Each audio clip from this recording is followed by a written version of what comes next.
With the events of films like Spider-Man Into the Spider-Verse and Spider-Man No Way Home showing us the endless possibilities and probably what's to come in the future regarding the multiverse and the web of life, Marvel fans have been introduced to a variety of Spider-Men, women, and other beings on film, in animated series, and in comic book pages. Whether clones of Peter Parker himself, alternate universe or timeline variants of Spidey, Miles Morales, monstrous mutants, or even robotic versions of our friendly neighborhood web slinger, Spider-Man has existed in many forms and fashions over the years.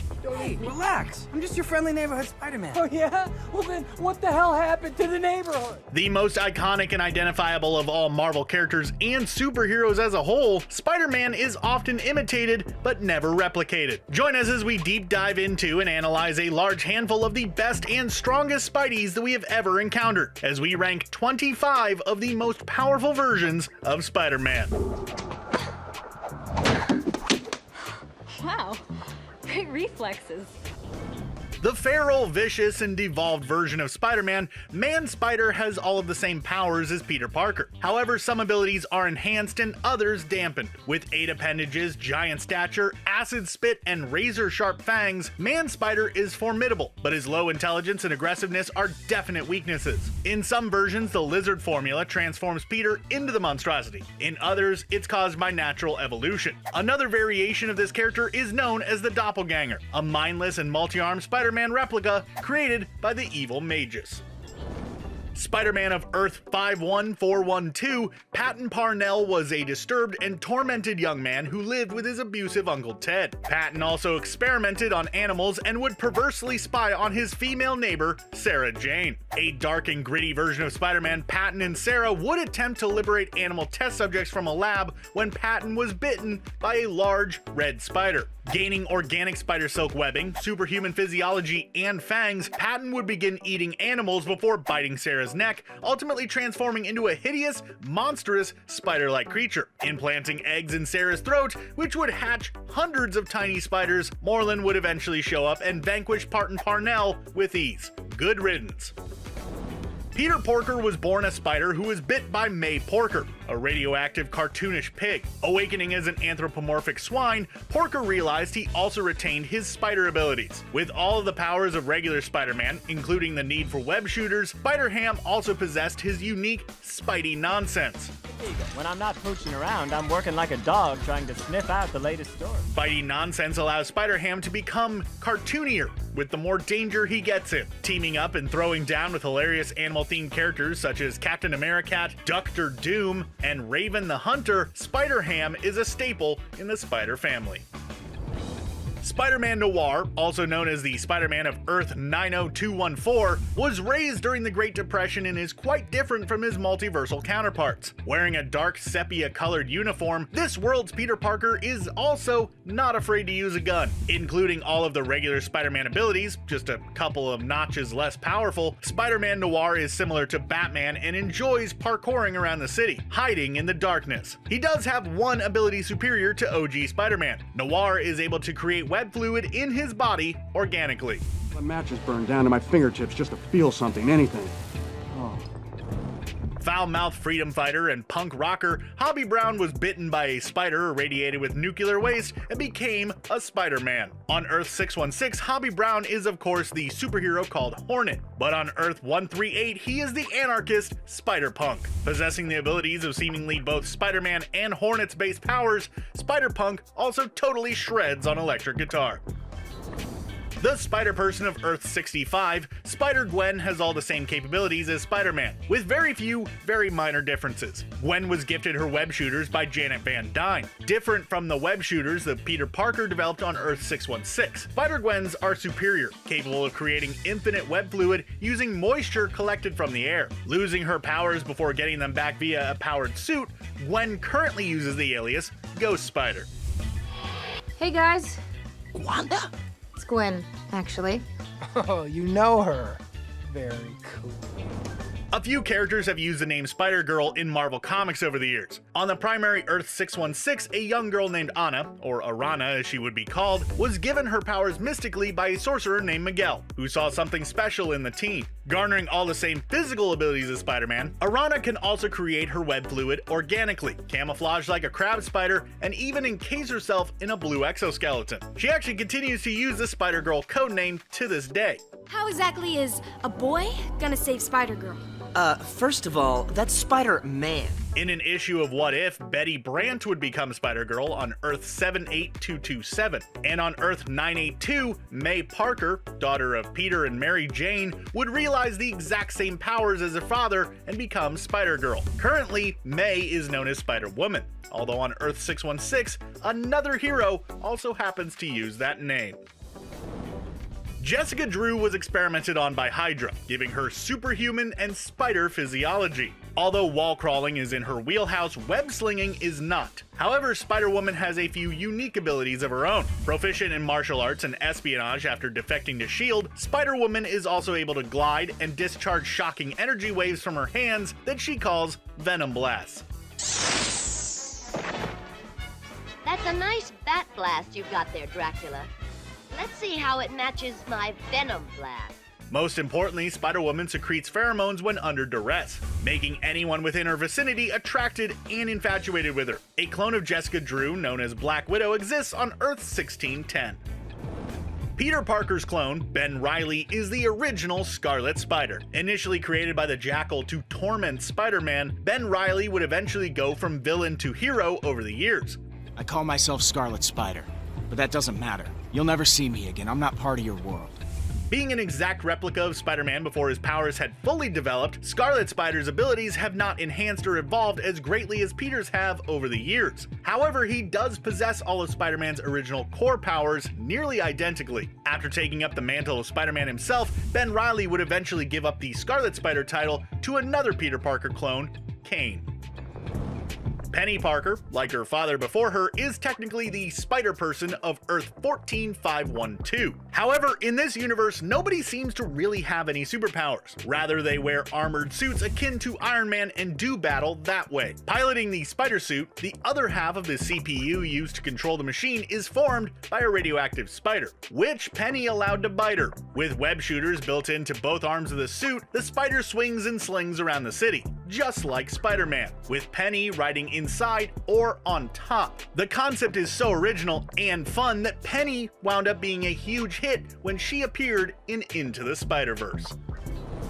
An amalgamation of Captain Britain and Spider-Man, Billy Braddock of Earth 833 is a member of the Captain Britain Corps and is known as Spider UK. Possessing the powers of both Spider-Man and Captain Britain for the most part, Spider UK does not have a spidey sense of any kind. Using his talisman that allows him to travel across the multiverse, during the events of Spider-Geddon, Spider UK was caught in an explosion and is currently presumed deceased. Attending the same exhibition as Peter Parker, it was revealed that Cindy Moon, aka Silk, was bitten by the exact same radioactive spider, mere moments after her then unknown counterpart. Nipping her on the ankle before passing on, the arachnid gave Silk the exact same powers and abilities as Spider-Man. However, there are some notable differences between the two. Silk is not only able to create and shoot her web fluid organically, but even her Silk senses are more naturally powerful than your average old Spidey senses, meaning she can basically see into the future.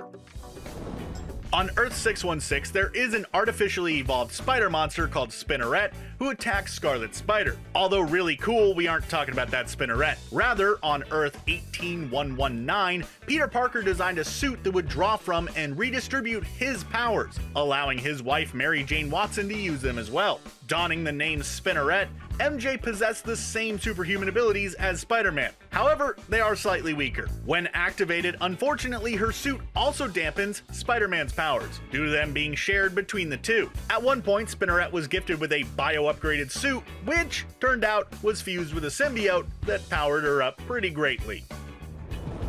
Continuing our list with another character from Earth 18119, Spiderling, aka Anna May Parker, is the daughter of Spider-Man and Spinneret. Born with her powers, it is still unclear if Annie is considered a mutant or a mutate. Originally calling herself Amp, she would adopt the name Spiderling in honor of her father. With spider physiology and the need for web shooters, Just like her parents, Spiderling does possess some unique and extremely powerful abilities of her own. More than a spidey sense, Spiderling has full-blown precognition, able to see events in great detail. Furthermore, she can manipulate the web of life, which enables multiversal travel. After switching bodies with Peter Parker, Dr. Otto Octavius, known up until that point as the evil Dr. Octopus, became what he would refer to as the Superior Spider-Man. Upgrading the spider suit with multiple enhanced talons and computerized lenses, Octavius became a true hero, defeating the Sinister Six while discovering Peter's voice and morality was still alive inside of him. With the mind of Octavius and the body and abilities of Parker, Superior Spider-Man has taken out many powerful heroes and villains alike. Losing the powers and memories and returning to his old body and self, Octavius would seek to become the Superior Spider-Man on other occasions, succeeding at first, only to inevitably revert back in the end. I, for one, am a huge fan of when he became the Superior Octopus. That was just good stuff. Hello, Peter. Hi? Do I know you? Mostly known for bonding with deranged and violent criminal Cletus Cassidy, alien symbiote Carnage is capable of attaching himself to anybody as its host. Our flame-headed friend sent us to get this. Call us.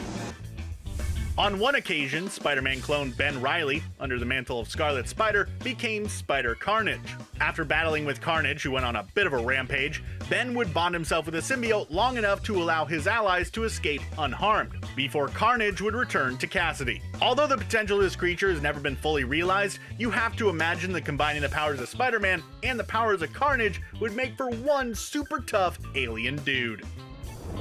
Seemingly a combination of both Cletus Cassidy and Peter Parker, on Earth 15, the Spider is a red-headed, evil mass murderer who bonds with the Spider symbiote, essentially this universe's version of Carnage. Sentenced to 67 consecutive life sentences, in this world the Spider is a psychopath who genuinely likes hurting people. After breaking out of prison, the Spider would join and eventually lead Weapon X. When unmasked, Peter looks as though he is no older than 14 years old, even though he's 42 at the time. This may be due to Weapon X and their longevity experiments. With the powers of an out-of-control Spider-Man and a controlled Carnage, the Spider is definitely a wild card on this list.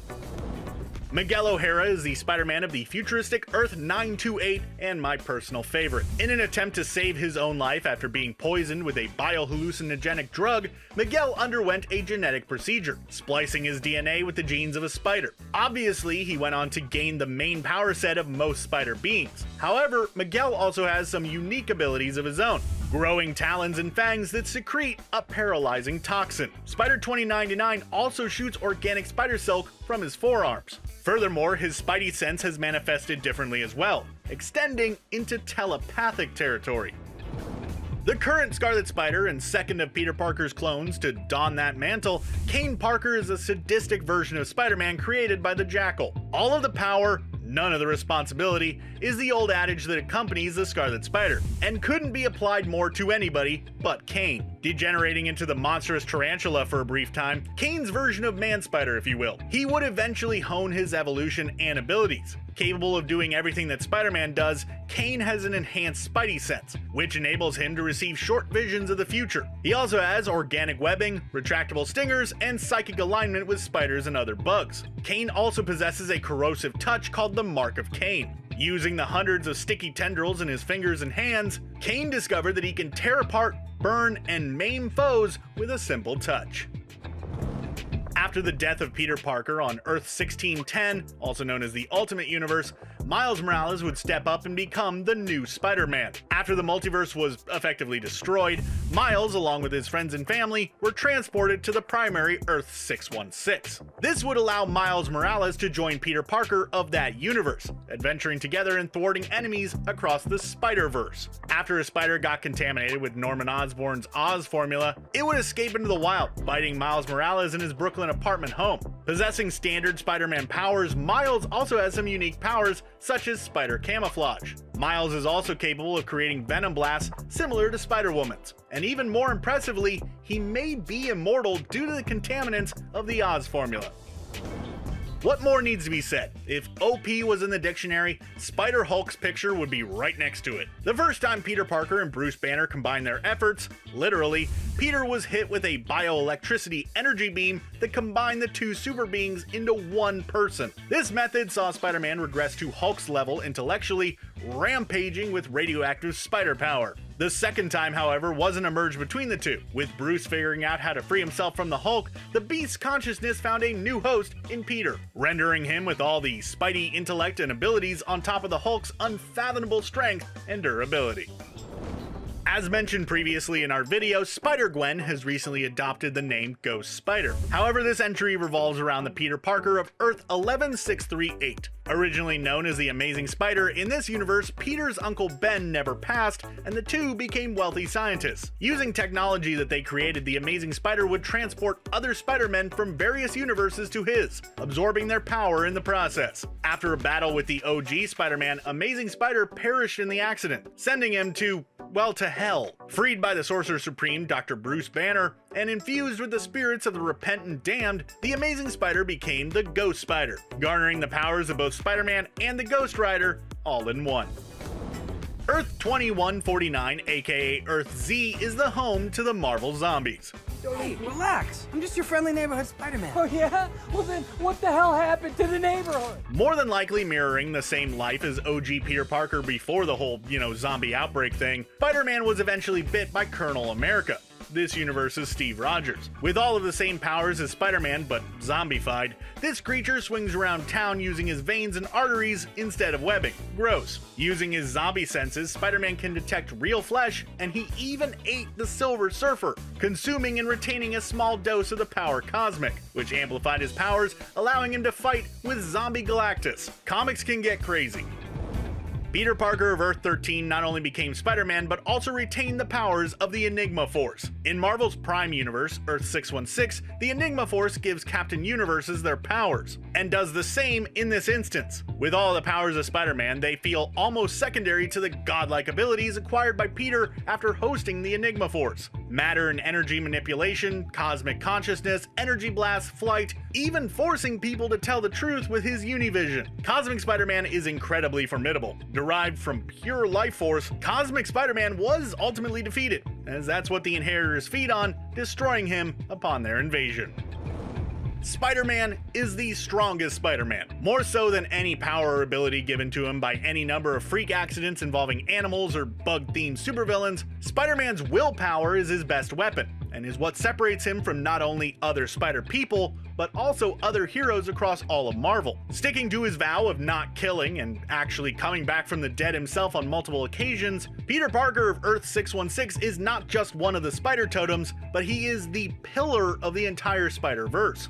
That's great. Thank you. No matter who or what happens related to the web of life, Spider-Man is at the root of it, and it all stems from him. Constantly evolving, his powers continue to increase and change over the years, and he is pivotal in pretty much every major story in Marvel history. I truly believe that the friendly neighborhood Spider-Man we all know and love can find a way to defeat any other arachnid hero or villain, anywhere throughout time or space. And what's up with the costume?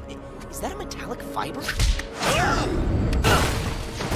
Everyone knows the suit is the most important element for any superhero. You know, minus the powers and all that. But a good superhero suit makes a statement and really sets you apart from the hundreds of other heroes you see running around out there. A lot of superheroes go through a bunch of costume changes over time, but today I wanted to specifically highlight our friendly neighborhood Spider-Man's costumes over the course of his long career. Which suit was the most powerful, and what suits probably could have used a redesign? Well, let's get into my totally official, not at all biased ranking right now. This is something else. So Spider-Man has been around for so long that it's allowed for a bunch of different interpretations and variations, so I wanted to start off this list with a fun one. Back in 2003, Marvel Comics published an 8-issue limited series called Marvel 1602. And no, that's not a universe designation number like 616, but rather it's referring to the year it's set. That's right, the Avengers went Elizabethan, y'all. All your favorite characters like the X-Men, the Fantastic Four, and Doctor Doom all appeared in this mini miniseries written by the legendary Neil Gaiman. Spider-Man appeared as well, and his suit was as goofy as you'd expect. It's bright and colorful, but still has a bit of Shakespearean flair to it. Like, it's actually a really cool idea. Spider-Man is a character who oftentimes likes to draw attention to himself to disorient his enemies, so putting him in a bright suit during Elizabethan times actually fits pretty well with the character. And while it may match his acrobatic style, it's definitely not as strong as any other suit on this list. I mean, it was made in the 1600s, what do you expect? If you like this idea, you'll be happy to know that after Marvel 1602 was so popular, one of the sequel series was Spider-Man 1602 and gave us new iterations of all of Spidey's most famous rogues. Too bad this version of Peter didn't get to stick around for long. In the lead up to Spider-Verse, the villainous Morlun showed up and dispatched him with relative ease. Maybe a better suit would have helped.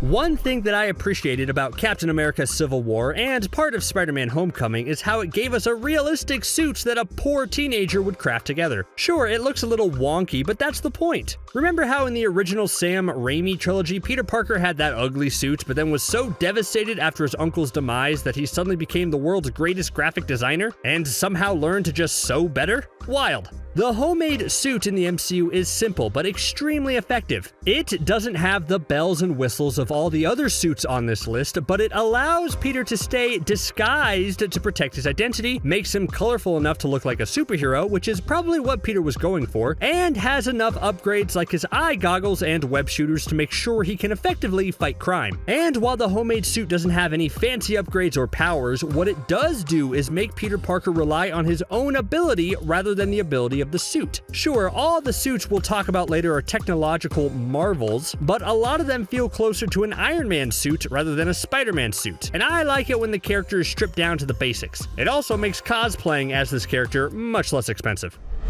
Sometimes you just can't beat the classics. Although Spider-Man's suit has gone through a ton of evolutions and been bombarded with fancy new upgrades and styles depending on the situation, it's still Spidey's classic suit that helped us all fall in love with the character in the first place. It's pretty iconic, but also straightforward. Most of the time, the classic suit is just made of spandex or something similar, and has red gloves, boots, a belt for web cartridges, and Spidey trackers, plus the mask. Man, yeah, Peter's agile and all that, but that suit does not sound easy to put on. If you're being mugged and Peter Parker is nearby, you just have to hope he's already in his costume or else you might be in trouble. Usually, the biggest deviation over the years to the classic suit is the size of the spider that's on his chest. Sometimes it's itsy bitsy, other times it's massive. But okay guys, here's the biggest question to ask about the classic suit. How do we feel about the webbed wings underneath the arms? I know that they're an essential part of the hero's history, but I always thought they dragged the costume down a bit, but maybe that's just me. Miles Morales started as a side character, but since his debut, he's only grown more and more popular. Like, he was so well liked that when the Ultimate Universe was wiped out, it was decided that Miles would merge over to our main universe and become a major player. He's also the lead for the excellent Into the Spider-Verse movie, which I personally think stands as the greatest Spider-Man movie of all time. But let's talk about his suit. The color scheme is now black and red, rather than bright red and blue, which fits more with Morales' character as he's less in your face than Peter Parker's Spidey tends to be. Also, the suit itself was given to him by S.H.I.E.L.D., and while it's not as advanced as a Stark suit, it does come with a powerful set of web shooters that might improve on Peter's original design. And as excited as I am to see Peter Parker in a Spider-Man suit, I just think this Ultimate suit is cooler overall. If your goal was to be a ninja, then you'll ask for the Spider-Man stealth suit this holiday season. This nifty design was originally created by Peter Parker in order to protect himself from Hobgoblin's sonic screams. If you want to get all sciencey, the suit warps light and sound around it, which renders it invisible. It's made from an omni-harmonic mesh that cloaks it and makes it silent. It can also mend itself if it's damaged, which is a pretty cool feature. I like this suit because it's another one that highlights the natural agility and dexterity of Spider-Man. He's supposed to move quickly and quietly, and this type of suit definitely helps him with that. I wonder if the MCU's Peter could borrow some of that Wakandan vibranium technology that makes Black Panther's suit silent while moving around. But the biggest issue with this is that even though this would turn Spidey invisible and keep him hidden from enemies, I don't think the webhead would be able to stay quiet long enough for it to be successful. Comic Spider-Man loves to quip to distract bad guys, while the MCU Spidey can't help acting like a puppy who was just injected with adrenaline. Quiet isn't necessarily the first thing that comes to mind when I think of Spider-Man. Spider-Man has such an interesting and diverse rogues gallery that really he should have a different suit for all of them. Each one of his villains usually brings something interesting to the table in terms of power and ability, and Spidey should be ready for all of them. That's why I want to highlight the Electro-proof suit. Man, what if I told you this suit was used to fight Kraven the Hunter? Obviously not. The Electro-proof suit is of course for Electro. Whenever Electro breaks out of prison and goes on another rampage, Spider-Man is always sure to bust out this Electro-proof suit, which is really just a rubber-padded version of the original. It helps in that Spidey isn't fried to a crisp when Electro inevitably shocks him. So technically this suit is pretty simple, but it's ranked here because it's an idea that allows Peter to take away the single greatest advantage his enemy has. Like, seriously, Peter should do this with everyone. Oh, the Vulture's broken out of prison again? Let's grab the suit with the jetpack and the parachute. Mysterio is on a rampage? Better grab the suit with the built-in gas mask. Venom is out of jail? Yeah, I don't know how you make a suit to combat him, but good luck though. Do you guys ever have those special moments? You know the ones I'm talking about. You'll be sitting there minding your own business and then suddenly remember how amazing Nicolas Cage's Spider-Man Noir was throughout Into the Spider-Verse? Yeah, me too. Anyway, the Noir suit is a lot of fun. The suit itself and its user heralds from Earth 90214, where Spider-Man Noir is very different from the Spider-Man we've come to know and love. And the reason I included this suit here is because of just how radically different it is compared to any other suit. Like, gone are all the bright colors and gadgets, and they're replaced with black leather and a pair of pistols. Like, it doesn't sound very Spider-Man-y, but hey, that's what happens when you have a character who sometimes lets matches burn down to his fingertips just to feel something. I think there's a certain amount of power in style, and if this was the sole criteria, then this suit would be the best, hands down.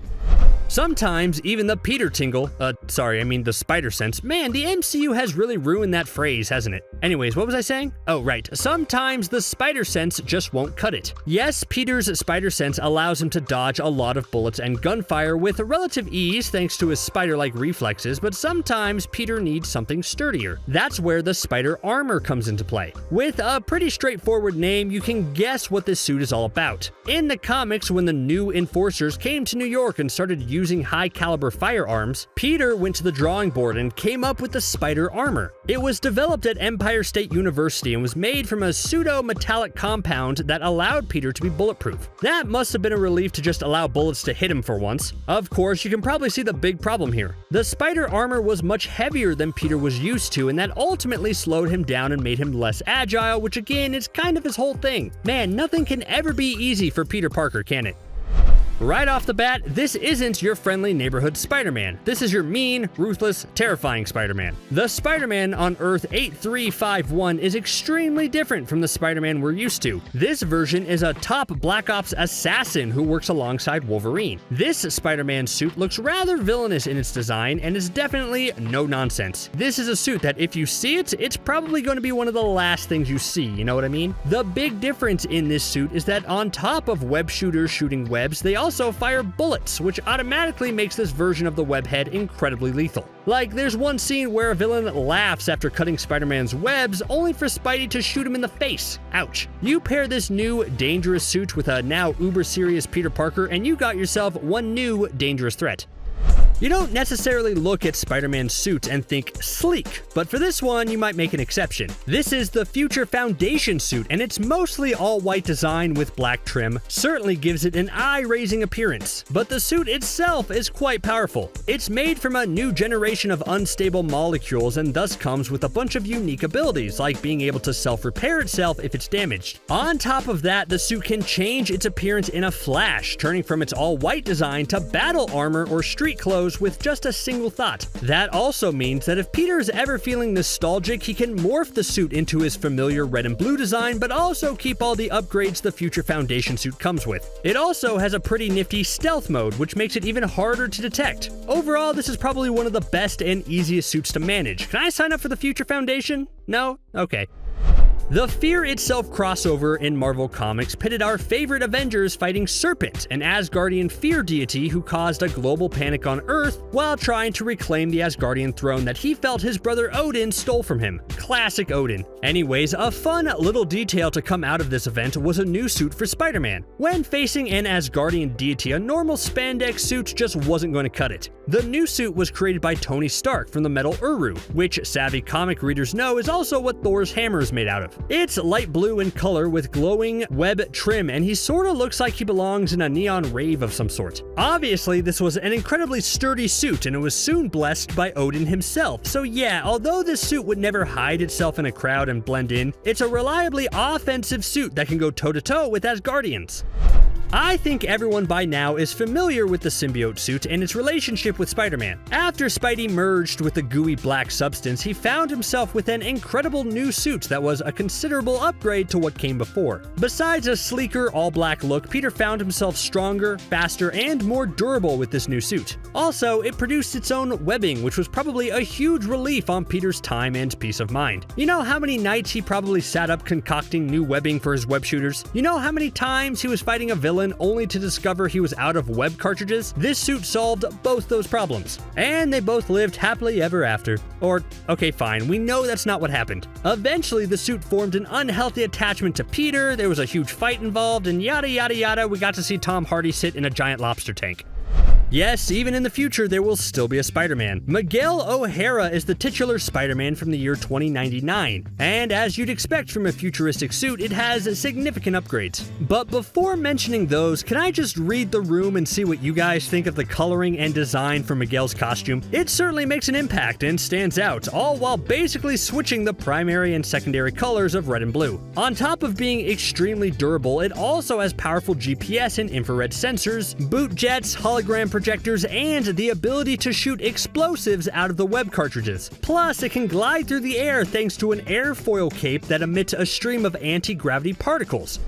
What do you get when you put Doc Ock's mind in Peter Parker's body? The superior Spider-Man, that's what. And you would think that Doc Ock would immediately use this opportunity to go on a villain spree, but that's not what happened. The villain wanted to prove he was an even better Spider-Man than Peter Parker and turned over a new leaf. And while Peter liked to usually rely on his own agility and dexterity to win fights, Doc Ock's Spider-Man leaned into the tech side of things, making a suit that combined the multi-limbed aesthetic Otto was used to with powerful upgrades like stronger webbing, and gloves and boots with retractable talons. Peter Parker might always be the better Spider-Man, but it's hard to argue that Doc Ock made the better Spidey suit.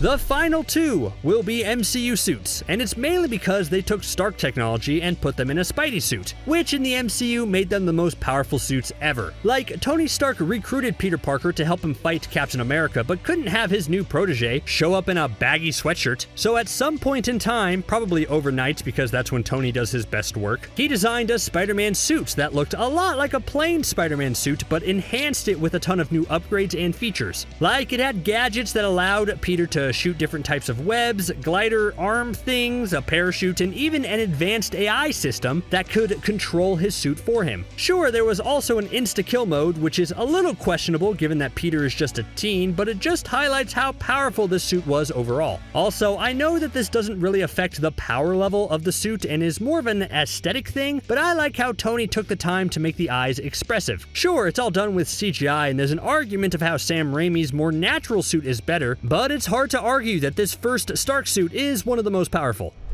Yeah, take everything I said about that last suit, but just make it an even more of an Iron Man suit and call it the Iron Spider. Like, really, the only big difference between the Iron Spider and the first Stark Spidey suit is the giant tentacle arms that make a big difference in any fight. Other than that, you can just assume that it has all the same gadgets, only it's probably more durable and looks even cooler. Like, come on, we now get to say the Iron Spider was in the MCU. How awesome is that? Iron Spider takes the #1 spot hands down. There have been a ton of different versions of Spider-Man from all across the history of Marvel Comics. So many, in fact, that I decided now would be a good time to go through and rank the most powerful among them. From your basic regular Peter Parker to a cosmically imbued powerhouse, these are the most powerful versions of Spider-Man from across the Marvel Universe. Let's go ahead and dive right into it. Now, putting the bog standard Peter Parker here at the bottom of the ranking might seem a little odd at first. I mean, this is Spider-Man we're talking about here. How can he be the weakest? Well, he isn't actually weak. There are just so many different versions of Spider-Man that the regular webhead kinda just sits in the middle of the pack. But him being here does a couple of things for us. First, it gives us a baseline for power level when talking about Spider-People, since all others will be discussed in regards to how they stack up compared to Peter Parker from Earth 616. Second, it should do quite a bit to illustrate to you that we've got some pretty flippin' powerful super people yet to come on this list. And spoiler alert for a few entries here, at least a couple of them are actually just regular Peter Parker from the mainline continuity, just with a specific tweak or change brought on by a specific event or whatever. So don't worry, he'll be around. However, as just regular old Spider-Man, he fits here right at the bottom. Having Spider-Gwen be this low on the list might also be a tiny bit shocking. As one of the most accomplished and fleshed out of all the Spider-People, Gwen has done quite a lot that easily earns her a spot on this list. However, the Ghost Spider is about as close to the baseline Spider-Man, power level wise, as you can get without just being baseline Spider-Man, in that her powers are completely identical to his, no variation to speak of. However, she gets to be one spot up from the classic wall crawler due to one minor detail that gives her a super slight edge: who her father is. Gwen's dad is Police Captain George Stacy, an accomplished police officer. Having access to the information that he has, in addition to just general police resources, early on in her career as a hero was extremely helpful to her, and something that Parker never really had a super stable source for. It's incredibly minor in the grand scheme of things, admittedly, but hey, it's enough to give her an edge over regular Spider-Man, so it puts her here on this list.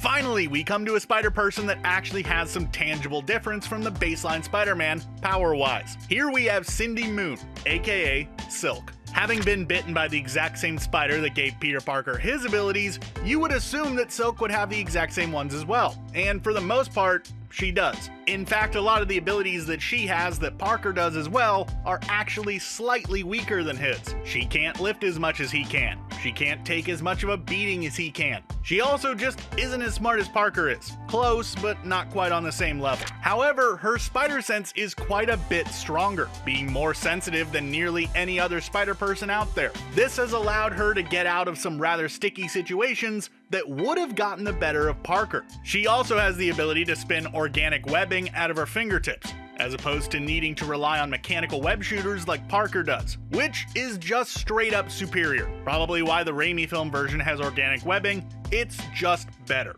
Oh, and she is a bit more agile than Parker is, though that could debatably be another benefit of having a stronger spider sense.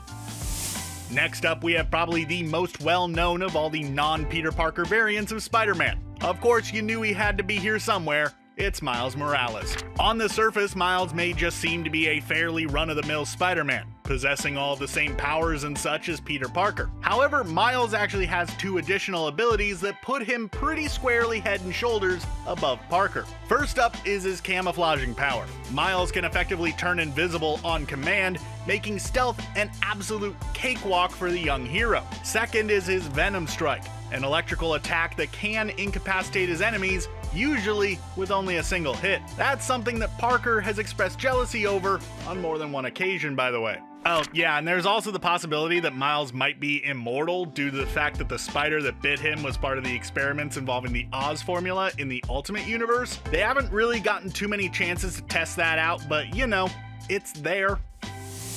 Unlike nearly all of the other Spider-People out there across the multiverse, Anya Corazon, aka Spider-Girl, gained her powers not from being bitten by a radioactive spider or some other science-related craziness, but rather from the Spider Society, a sort of mystical cult that worships the spider deities. So basically, she's a magical spider person. Neat. Powers-wise, she pretty much possesses the same powers as Parker, only they are ever so slightly more powerful. In addition to that, she also has camouflage similar to Miles, produces organic webbing, and has skeletal flexibility that allows her to compress herself in order to withstand heavy attacks. At one point, she also possessed the ability to summon a thick, spider-like exoskeleton all around her body that could protect her from Small Arm's fire, though she lost this ability once she lost the Spider Society tattoo that the cult gave her when they granted her her powers.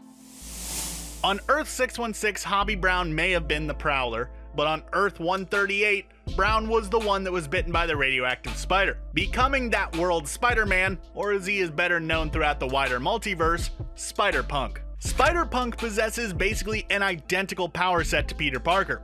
No real change as far as what the spider granted him. However, what makes Spider-Punk more powerful than those that came before him on this list is the fact that, unlike all of the others, he has an entire army of followers behind him, willing to help him fight the oppressive regime headed by President Norman Osborn. Amplified by 15,000 watts of pure punk rock, this spider army makes Brown basically unbeatable, unless you can separate him from his devotees or otherwise single him out, which is definitely easier said than done.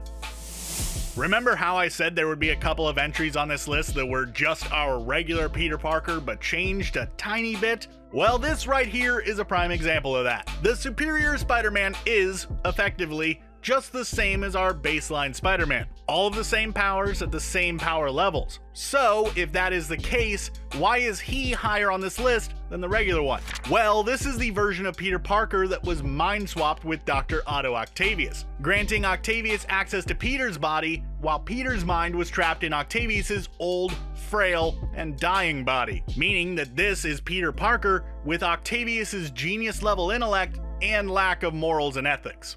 Does this make him a better hero? No, of course not. He has no qualms about doing horrible things in the pursuit of his ultimate goals, which is to be expected from the former Doc Ock. However, what it does mean is that Superior Spider-Man is capable of far more than just standard Peter Parker, who in a lot of ways is limited by his code of ethics. Heck, when Octavius first swapped minds with Parker, he pointed out that Parker was apparently purposefully holding back, pulling his punches so as to not explode anyone that he hit. Octavius, though, felt that there was no need to hold himself back in such a manner, and that alone is enough to put him firmly here in the middle of the list.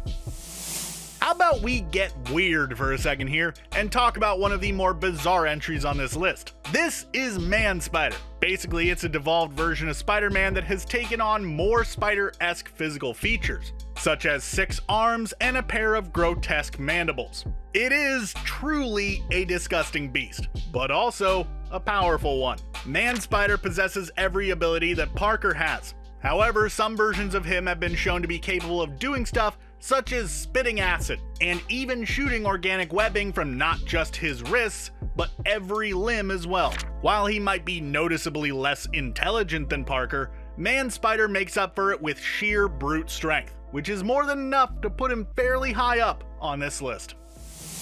You know, there have been a couple of different versions of Earth within the Marvel Universe where Peter and Mary Jane Parker have had a daughter who became a spider-powered hero in her own right. And for the most part, this daughter usually just has the same powers and abilities as her dear old dad. Except for the universe where the pair gave birth to Anna May Parker, aka Spiderling. Like a lot of her multiversal counterparts, she too possessed the same powers as Parker. However, what makes her extra special is her spider sense, which is off the flippin' charts compared to any other spider person. While Parker's spider sense can warn him of danger a few moments before it happens, Anna May is able to sense danger up to a few hours beforehand, granting her basically precognition. You can imagine how useful that would be for a superhero, let alone a spider person. So yeah, you can definitely understand why she makes the list while her counterparts don't. There have been a few times within the history of Marvel Comics where the company has felt it necessary, much to my chagrin, to introduce versions of their heroes that have been cursed to live as werewolves. We got Capwolf, and that one time where Doctor Strange was cursed with it, and of course we've got the Spider-Man of Earth 13989, also known as Spider-Wolf. Now, not a lot is actually known about Spider-Wolf, as he only appeared very briefly one time, shortly before being taken out by Karn of the Inheritors. But from what we can gather, this Wolfman had the same powers as baseline Peter Parker, only his strength was greatly enhanced due to being afflicted with lycanthropy. In fact, he was thought to be so strong that Karn went out of his way to take him out before he could be recruited by the other Spider people, just so that they wouldn't have such a powerful ally in the coming battle. I will never understand why Marvel keeps making werewolf characters, but hey, at least it led to one of the most powerful versions of Spider-Man in the Marvel Universe. In the rapidly approaching year of 2099, in yet another alternate universe from the mainline Earth 616 continuity, we got Miguel O'Hara, also known as Spider-Man 2099, who picked up the Webhead's mantle after having his DNA biologically mixed with that of a spider while working for Alchemax, an evil megacorporation that controlled the vast majority of Nueva York City. On the surface, his powers appear to match those of the baseline Peter Parker. However, he also has a few extra ones that Parker doesn't. One such power is his telepathy, with which he is able to directly send messages into the minds of others at will. He also possesses organic webbing, which is fairly bog standard for Spider-Man variants it seems. What isn't so standard are his talons and fangs, which he can use to secrete a paralyzing venom. But the real star of the show for 2099 is his access to the advanced tech that comes with coming from the future. From a suit built using unstable molecules in order to better fit his power set, to a freaking time machine at one point, 2099's tech alone would easily put him high on this list. And no, the fact that he is my personal favorite version of Spider-Man has nothing to do with him being included. I swear. What, don't believe me? There have been a few times in the comics where Mary Jane was granted powers similar to that of her longtime love interest. In the case of Spinneret, though, she really knocked it out of the park. In this alternate universe, Peter Parker designed a suit for Mary Jane that essentially mimicked all of his powers. Essentially, what it would do was drain Peter of his powers while she used it, which kinda seems like a pretty major downside if you were to ask me. However, after a run-in with Venom, the suit actually started to drain power from the symbiote as well. At this point, she wound up having the combined strength of both Spider-Man and Venom, making her quite the powerful superhero indeed, and easily the most badass version of MJ, from a power level perspective at least. Let's try a thought experiment for a second. What would have happened if Peter Parker was evil instead of good, and kept the symbiote suit instead of giving it up? Well, he probably would have become similar to Spider, a version of the character from Earth 15. At some point in Parker's life, he bonded with a red symbiote and became a full-on mass murderer known as Spider. Over the course of his time as a criminal, he managed to rack up a body count that was high enough that when he was tried and found guilty, he was sentenced to 67 consecutive life sentences, which is a lot. Power-wise, he's basically identical to Carnage from the mainline universe, probably because the symbiote he bonded with was heavily implied to actually be the Carnage symbiote. Not gonna lie, this is easily the most terrifying version of Spider-Man. Really glad that he got taken out by an alternate universe Firestar. How could I not include a version of Peter Parker that was fused with robot tech and turned into a freaking cyborg? This spider cyborg was Peter Parker from an alternate, almost apocalyptic universe, where he not only developed his usual Spider-Man abilities, but also a set of cybernetic enhancements as well. His cybernetic additions included metallic legs, enhanced vision, and a flippin' sonic cannon in place of his right arm. This version of the Webhead is basically what would happen if DC's Cyborg became Spider-Man, which is just as badass as you would imagine. Captain Universe isn't really a person. It's much more of a cosmic being, a force that bonds with people, granting them immense amounts of power beyond that of mere mortal men. Heck, beyond that of even the strongest super people. Two spider heroes have actually served as hosts for the Unipower in the comics. Both Peter Parker and Miles Morales have bonded with the Force, being granted extra abilities such as cosmic consciousness and energy and matter manipulation. Basically, anyone who becomes Captain Universe becomes perhaps the most powerful being in existence. So yeah, of course the versions of Spider-Man with this power boost would top this list. Also, bonus points for having a cooler version of the spider suit. Definitely a good look, if you ask me. With the trailer for Spider-Man Across the Spider-Verse revealing its inclusion of, well, pretty much every spider person ever, here are the most powerful Spider-Man variants that we will see in the animated film. We start off our list with a lesser-known spider character who does not actually have any special abilities, unless you consider girl power a superpower, which I totally do.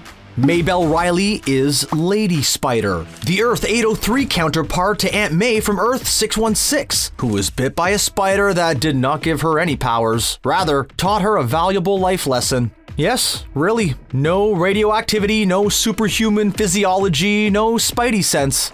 Just a good old-fashioned inspiration and wisdom. To make up for her lack of superpowers, she built herself a suit with mechanical arms, akin to the Iron Spider suit, and constructed web shooters in order to swing around town. Without superpowers and no nephews or Uncle Ben in sight, Lady Spider is one of the more obscure spider people on our list, and may even be the weakest of the lot, huh? See what I did there? I see. Yeah. Last seen returning to her home universe at the end of Into the Spider-Verse, Spider-Gwen is back in Across the Spider-Verse and is looking to recruit Miles Morales to her team. Hey guys. A fan favorite. Spider-Gwen is of course the Gwen Stacy of Earth 6-5 and has most recently taken on the moniker of Ghost Spider in the comic books. Spider-Gwen has always generally been described as less powerful than Spider-Man physically, and it should be noted that she was recently stripped of her powers in the comic books. However, Spider-Gwen is bonded with the Venom symbiote, becoming Gwenom, and even has a plethora of variants of her own across what's been dubbed as the Gwenverse. We have not seen Gwen tap into her peak powers or encounter a symbiote in the animated franchise yet, but surely an ascension of some sort is on the horizon. What would Across the Spider-Verse be if Peter B. Parker and friends weren't involved in the movie in some capacity, right? We know that there's gonna be like a gazillion spider guys and gals in the upcoming Spider-Verse sequel, and we also know for a fact that good old PDB is returning as well. Therefore, it only makes sense that Spider-Man Noir, Penny Parker, and Spider-Ham will also turn up again too, right? Right? Quit leaving me hanging. Nope, that was everything. Okay, I kid. Peter B. Parker is an older version of the Spider-Man that we are familiar with. Therefore, we know his sheer will and amazing physical abilities, not to mention his exceptional intelligence. What would I do if I were me? The mother of another character that we will discuss later on this list, and the Mary Jane Watson of Earth 18119, MJ is Spinneret, garnering her powers by wearing a suit designed by her husband Spider-Man that actually draws from and dampens his abilities. Spinneret was surprisingly spotted alongside her daughter in the Across the Spider-Verse trailers. Because MJ's suit is fueled off of the radiation emitted from Peter's blood, it essentially cuts his power level in half and splits it between the two spouses. At one point, Spinneret's suit did bond with the Venom symbiote, imbuing her with even more power, but that was short-lived. Although I highly doubt that we will see Venom corrupt any Spider-Kin, powering them up, I do think that we will see Spinneret and her family kick some butt, and we'll probably meet multiple versions of Mary Jane too. Getting completely wacky with the next entry on our list, Bagman is the alter ego donned by Peter Parker when the Venom symbiote separated from him and he had to throw on a quick costume in order to conceal his identity. Rocking a spare Fantastic Four suit and throwing a paper bag over his head, the Amazing Spider-Man quickly became the bombastic Bagman for a brief period of time. Now, it's unclear if the Bagman that we saw in the Across the Spider-Verse trailer is any more or less powerful than your average friendly neighborhood Spider-Man, but if the comics are anything to go by, this is just an alternate Peter Parker in a hilarious outfit. Another zany entry on our list, Spider Cop is recognized as a grizzled veteran of the NYPD. From working the beat to cleaning the streets, Spider Cop uses his powers as a member of his universe's local police force. An officer of the law, Spider Cop has only ever made one appearance in comics and will now be in Across the Spider-Verse. What separates Spider-Cop from most Spider variants is simple. Imagine Spider-Man, but with top-notch police training.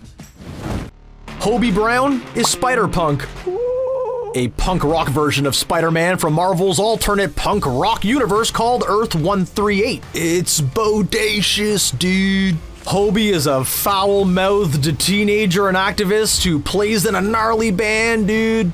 Bitten by a spider, irradiated with illegal waste, Hobie would become Spider-Punk, dedicating his life to fighting for freedom. Tubular. What separates Spider-Punk from other Spider-Men is his toughness and stamina. Performing rock concerts is quite the cardio workout, and I'm sure Spider-Punk has enjoyed a mosh pit or two in his day. Plus, he totally shreds on guitar and is not afraid to put his flying V upside someone's head. Totally excellent! I, for one, look forward to hearing some of Spider-Punk's radical riffs in Across the Spider-Verse.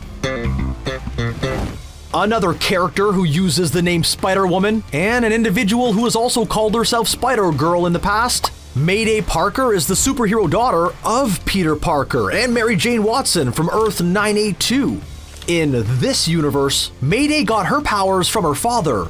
Developing her powers naturally, it is not clear if she's technically a mutant or not, but it should be noted that her spider senses are far greater than her father's. It should also be noted that Mayday only appears as a baby in the Across the Spider-Verse film, so I'm not sure if we will actually see any of these powers in action. Although she is physically inferior to her father, her powers are derived organically, and factoring in her intellect and enhanced Spidey sense, and Mayday swings up a few notches on our list. Mayday isn't the only spider daughter crawling around the crevices of the Spider-Verse. Anna May, or Annie Parker from Earth 18119, whose mother is the aforementioned Spinneret, has taken on the superhero aliases of Amp, Spiderling, and currently Nestling. Developing superpowers in her youth, much like Mayday, Annie is also physically inferior to her dad, and also has a spider sense that is borderline psychic. Nestling is shown the ability to see up to 30 minutes into the future, which is far greater precognition than any other spider person that comes to mind. Although she did need to use a suit to power her up initially, Nestling did naturally develop her spider-like powers, and alongside her spider parents, this spider family may be virtually unstoppable. No, not a Spider-Man who is incapable of sleeping, as funny as that would be, but the video game company Insomniac's rendition of Spider-Man, you know, with the white trimmed suit from the PS4 and PS5 Spider-Man games. Not only did Insomniac's Spider-Man suit make a cameo in Into the Spider-Verse, but the character himself will be in Across the Spider-Verse. This version of Spider-Man is a younger one who lacks experience in comparison to other variants that we might encounter on this list. With all the same base powers as any standard Spider-Man, and without me controlling them, Insomniac's iteration of the Webhead is not the strongest variant that we will encounter on our list. All I want to know is, who's under the mask? The original PS4 Peter or the remastered PS5 Peter? It better not be the PS5 Peter. Ooh, I do not like the PS5 Peter. On Earth 78127, Flash Thompson's life is the exact same as his primary Earth 616 counterparts to a T. The only difference is, and this is a big difference here, Flash was bitten by a radioactive spider as opposed to Peter Parker, becoming what is essentially Spider-Man and Captain America rolled into one, and adopting the name Captain Spider in the process. Flash from this universe is definitely no slouch. There is nothing inherently unique about Captain Spider's powers in comparison to your standard Spider-Man powers, but it should be noted that Thompson's extensive military training definitely adds some gusto to his abilities. Originally from the Ultimate Universe and the focal character of the Spider-Verse film franchise, Miles Morales is the most obvious entry on our list. Not only is he the main protagonist of the aforementioned animated masterpieces, but Miles is also one of the most popular versions of Spider-Man among Marvel fans. You good with that, Spider-Man? Cementing himself as the primary Spider-Man of his home world and universe, Miles seemingly has all of the exact same powers from Spider-Man of Earth 616. Spider-Man doesn't wear a cape. That being said, Miles does possess two unique abilities that Peter Parker does not. Not only can Miles hit foes with a paralyzing venom strike, but he's also capable of camouflaging himself and his clothing to his surroundings. Regardless of his cloaking abilities, I look forward to seeing Miles Morales in the Across the Spider-Verse movie next year. I'm grounded. The most famous version of Spider-Woman from Marvel's primary universe, Earth 616, is Jessica Drew. With one of the most epically stereotypical superhuman origin stories in all of comics, Jessica Drew fell ill due to uranium poisoning. Her husband at the time concocted a serum containing the genetics of multiple species of spiders, and, well, you can pretty much guess the rest. Having worked for both Hydra and S.H.I.E.L.D. throughout her history, it's unclear if Spider-Woman will be presented as a hero or villain at first during the events of Across the Spider-Verse. That being said, I am willing to bet that Jessica swings on the side of good. For now. Not only does Spider-Woman possess secret spy skills rivaling the likes of Black Widow or Nick Fury, but she's also a character capable of venom, stings, and blasts. Oh, and did I mention that she can fly? Oh yeah. There are a couple of prominent characters who have taken on the mantle of the Scarlet Spider in the comics, and both are genetic clone brothers of Peter Parker. Seriously? Spider-Man's been cloned so many times in the comics, it's legitimately shocking that we have not encountered this double trouble dilemma in any Spider-Man movie thus far. I digress. Ben Reilly and Kane have both become the Scarlet Spider, with the former being spotted in the Across the Spider-Verse trailers, and the latter being the more powerful of the two. Ben Reilly is currently a villain called Chasm in the books, and shares the exact same powers as his clone brother Peter Parker. Kane, on the other hand, has a unique and vicious ability referred to as the Mark of Kane, where tendrils come out of his hands, burning, scarring, and maiming whatever he touches. It's unknown if Kane will be in the Into the Spider-Verse sequel, but what is known is that where Ben and Peter are, Kane is likely not far away. Okay, picture this. Oh boy. Spider-Man meets Power Rangers. Morphin' time! Meets that stuff everyone was taking in 21 Jump Street. In a nutshell, that's the late 1970s Japanese series Spider-Man. In this flamboyant Transformers vs. Godzilla spliced with Marvel Universe, motocross driver Takuya Yamashiro becomes Spider-Man after receiving telepathic messages and a spider bracelet. Seriously, Yamashiro possesses basically all of the same powers as any standard Spider-Man. However, he also has X-ray vision, superhuman smell, and a few other weird and unnecessary powers added to the character for who knows what reason. That being said, these unwarranted abilities stacked on top of Spider-Man's base powers, and Yamashiro naturally earns a higher ranking on our list. I, for one, am simply just happy that they are even acknowledging Takuya's existence in 2023. For the next entry on our list, we revisit the topic of anthropomorphic bug-animal hybrid mutates. Werewolf Spider-Man is also another insane and terrifying spider thing that exists. Not to be confused with the totally badass wolf spider or the equally as terrifying Spider-Wolf. Werewolf Spider-Man has appeared briefly in Marvel Comics and briefly in the Across the Spider-Verse trailer. Werewolves are already legendary and cursed mythical creatures with superior strength, speed, agility, and all that good stuff. Combining that with Spider-Man's radioactive spider blood and superpowers, and Werewolf Spider-Man might be the most feral and dangerous variant on our list.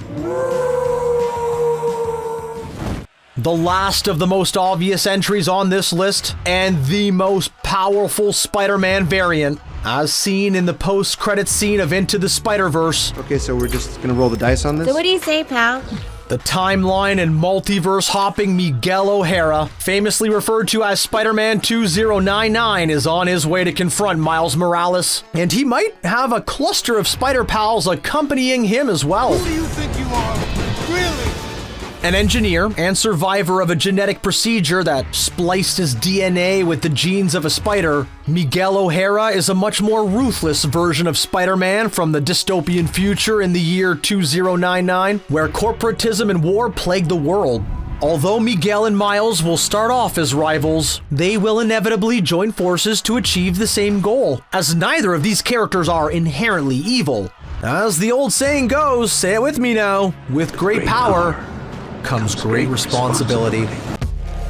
In the dead of night, at the scene of the crime, and the speed of light, he'll arrive just in time. But which Spider-Man you get depends on what reality you reside in. Stan Lee has created a lot of iconic characters, but none of them have captured the imagination quite as much as the one he created with Steve Ditko. The teenager from Queens who got a bite from a spider gained superpowers, but still had to live a very unsuperpowered life. Stan Lee maintained that the popularity of the character was that under the mask, any one of us can be Spider-Man. While Peter Parker is the Spider-Man we all know, there have been a few others behind the mask, and here are some of the Peters and non-Peters who have worn the mask. Perhaps the most well-known alternate Spider-Man is Miles Morales, whose story was featured in Spider-Man Into the Spider-Verse. Miles Morales comes from the Ultimate Universe, also known as Earth 1610. How Earth 1610 came into being in our universe is complicated. In our universe, the Ultimates was a line of comics meant to refresh the Marvel characters who have been running since the 60s. Some characters got whole new looks, like Nick Fury. And some characters' world expanded a bit. Running from 2000 to 2015, when Secret Wars collapsed parts of the multiverse, the Ultimates line influenced a lot of the look of the Marvel Cinematic Universe. In that universe, a second spider slipped the lab, this time biting the nephew of the Prowler, giving him all the regular spider powers as well as the ability to camouflage and shoot stun blasts. The animated feature film featuring Miles Morales also had one of the best scenes in a superhero movie. That leap of faith sequence is just so good. Another runaway success from the Spider-Verse comes a little closer to home for Peter Parker. The love of Peter's life we all know is Mary Jane Watson, but she wasn't Peter's first love. Before there was MJ, there was Gwen Stacy. That relationship ended when Green Goblin dropped both Stacy and a trolley full of people at the same time. Peter's attempt to save both ended up fatally injuring Gwen, and she became another tragic thing Peter got to carry around with him. Over in Earth 65, Gwen was fronting her own garage band and hanging out with her bestie Peter when she got the spider bite that changed her world. When Peter tried to get into the superpowers game, he turned himself into the lizard. Gwen would end up accidentally killing Peter in his lizard form, only for him to revert so that it appeared Gwen had killed Peter Parker for no reason. If you're gonna wear the spider suit, you gotta take on some of the sad.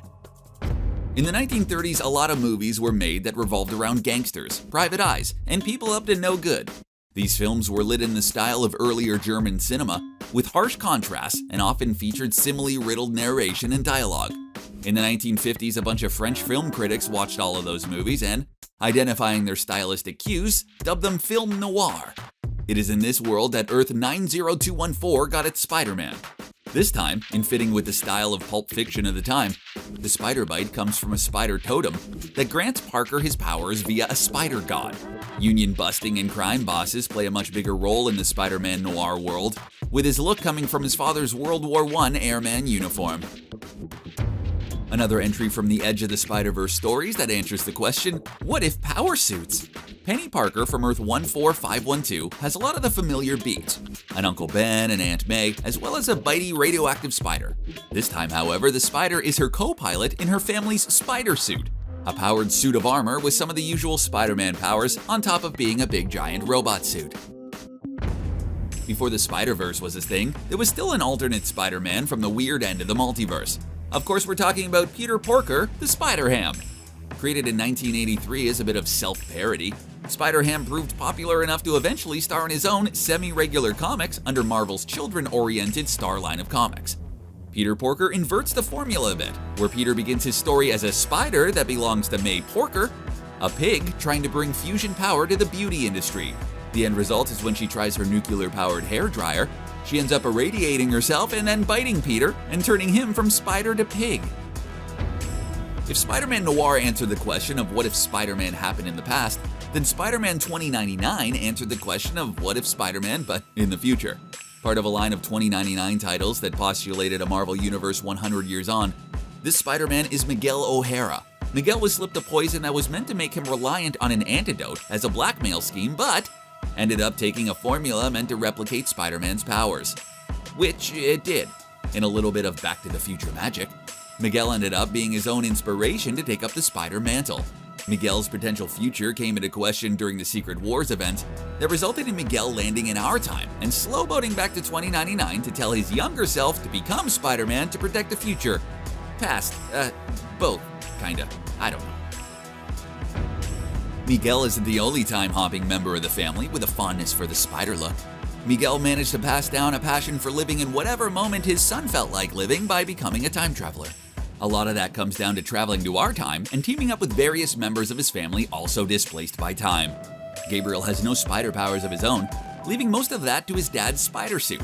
He also created the not at all nightmare-inducing arachnauts, a swarm of tiny robot spiders Gabriel can control. Freaky. There was a lot of fallout when Spider-Man failed to save Gwen Stacy, and that includes rival the Jackal blaming Spider-Man for her death. The Jackal dealt with his feelings in a completely normal and rational way. He cloned Peter Parker, as you do. After that goes predictably bad, there's a bit of switcheroo with some bodies that makes Peter think that his clone is dead, while his clone takes the name of Peter's uncle and the maiden name of his aunt, Ben Reilly. Ben Reilly tries the whole bumming around thing, but that sense of responsibility is hard to avoid even if you're a copy of Peter Parker. And when he came back to New York to check on Aunt May, he started life as the Scarlet Spider, working with the original. Or is he? There was a bit of confusion of which was the original Peter Parker. Clone or original, when Peter hung up his web shooters during Mary Jane's pregnancy, Ben Reilly took the mantle for a while. If Spider-Ham, time travel, and clones aren't weird enough for you, then there's the strange case of the Sum Sum. They're small, they're kinda cute, they multiply when they sneeze for some reason, and they're able to imitate the powers of whoever they want. One of the Sum Sums saw Spider-Man on TV, and did what we all did when we first saw Spider-Man. Got some Spider-Man thermals and ran around the house pretending to be Spider-Man. The Sum Sum started imitating Spider-Man powers and all. Well, until someone tried to get him to imitate Ultron. But once you've gone Spider-Man, that sense of responsibility is hard to shake. And he went back to being a tiny, adorable Spider-Man. One of the first things that anyone thinks about when they think of spiders, aside from, oh, get it off, is the number of legs. But when you add up the limbs on old Parker, you get the standard 4, not 8. Without the 8 legs, are you really a Spider-Man or just Sticky Guy? Perhaps the weirdest attempt to put the spider in Spider-Man was a villain from the cartoons, Zoltan Amadeus. Zoltan created a serum to recreate Spider-Man's powers, which worked for a moment, and he was able to go on a crime spree as a fake Spider-Man. Then the serum decided to get literal with the whole spider thing, giving him a lower body that's all spider. Ooh, get it off, it's in my hair! While Marvel didn't find its feet until the Silver Age, it went from Atlas to Marvel, and Stan Lee started steering the company. It still had a long history of Atlas and timely comics. In 1947, that comic line created its own Spider-Man. And if Zoltan Amadeus wasn't nightmare fuel enough, then this Spider-Man as villain might fit the bill. Like Gabriel O'Hara, this vintage villain had a small army of spiders that he was experimenting with. Oh, and he's feeding them human blood. He would capture his victims with elaborate artificial webs that eventually would lead to his downfall. Of all the people who have mantled up as Spider-Man or Spider-Man adjacent, the ones we can identify with the most are the superfans. Martha Franklin didn't have that much of a connection to Peter Parker and no sketchy run-ins with spiders, radioactive or otherwise.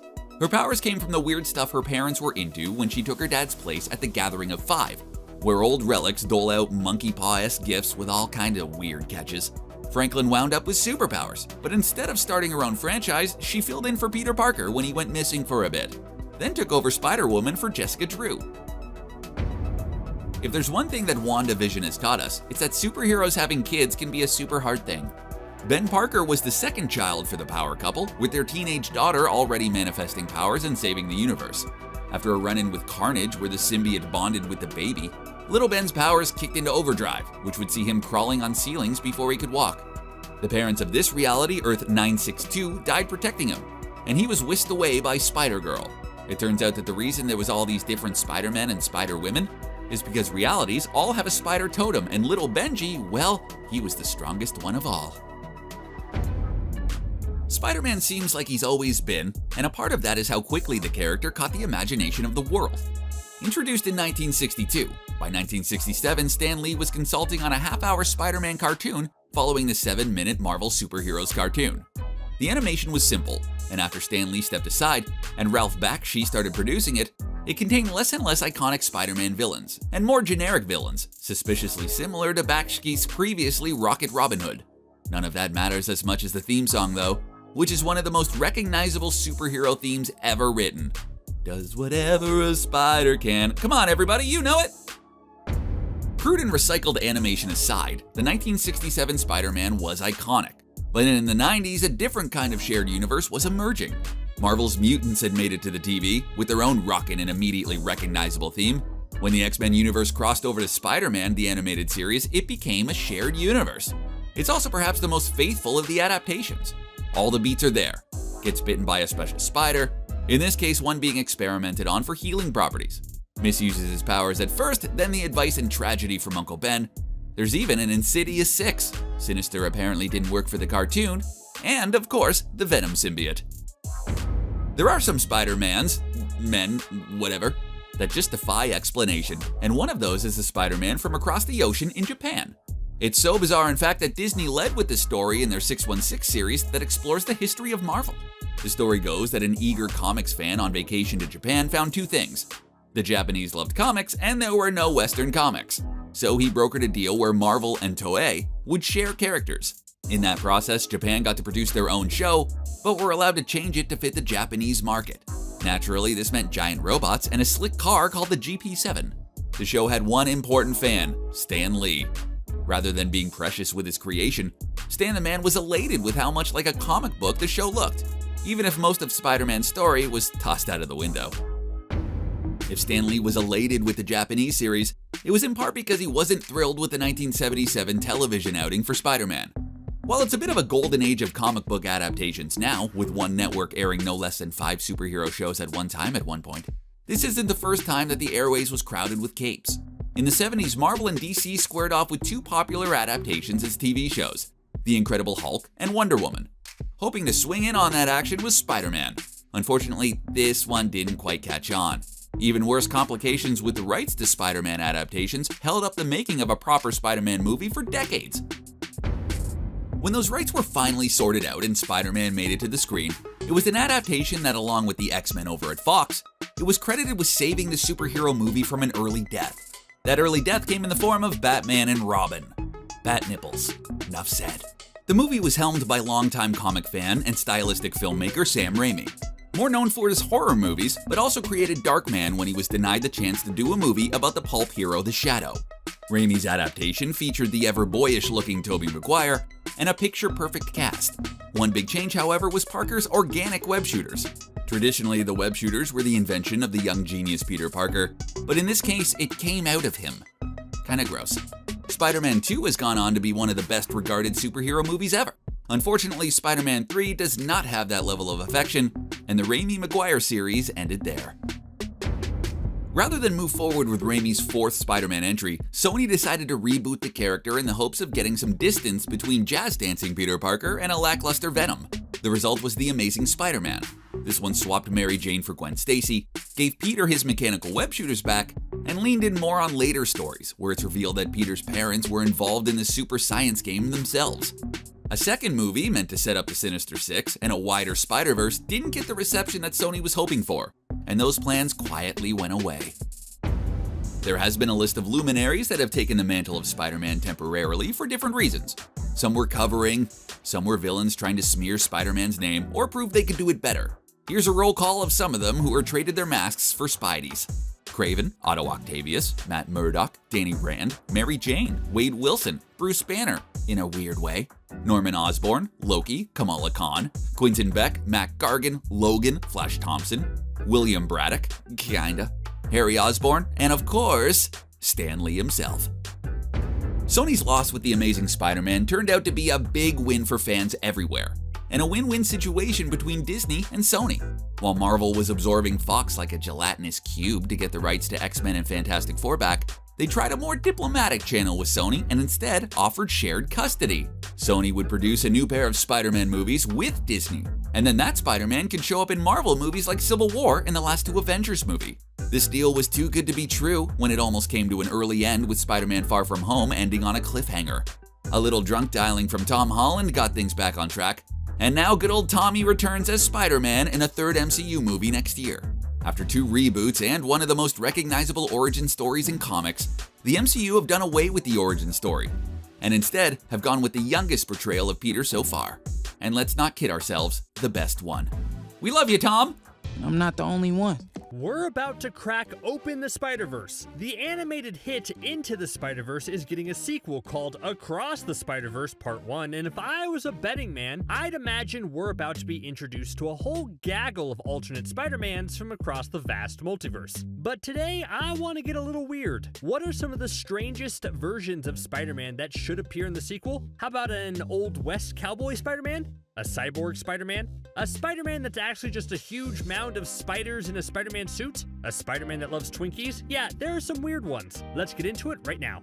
Alright, I need to get one of the grossest, weirdest versions of Spider-Man out of the way first. Honestly, we don't know how lucky we got it. Our Peter Parker is just a dude who was bit by a spider and developed spider powers. Pretty straightforward, right? Well, let me introduce you to Spiders-Man. In a different universe, Peter Parker was an intelligent young student who was touring a science facility called Horizon Labs. One of the experiments the lab was conducting was unleashing a ton of radioactive particles on a massive colony of spiders. You know, for science purposes. Now, this Peter Parker's luck is probably worse than his other universe counterparts because Peter ended up falling into the colony and was completely devoured by the spiders. Yikes. But at that moment, the colony became a single hive mind and basically absorbed Peter's consciousness. They think they are Peter Parker and put on a suit to fight crime. That's right, the mound of spiders dress up in a costume. So if you're a criminal and you come across Spiders-Man, imagine your absolute terror when suddenly a hole punctures in the suit and 1,000 spiders come spilling out of it. I think if I saw that, I'd either give up my life of crime right there on the spot, or my heart would explode from pure terror.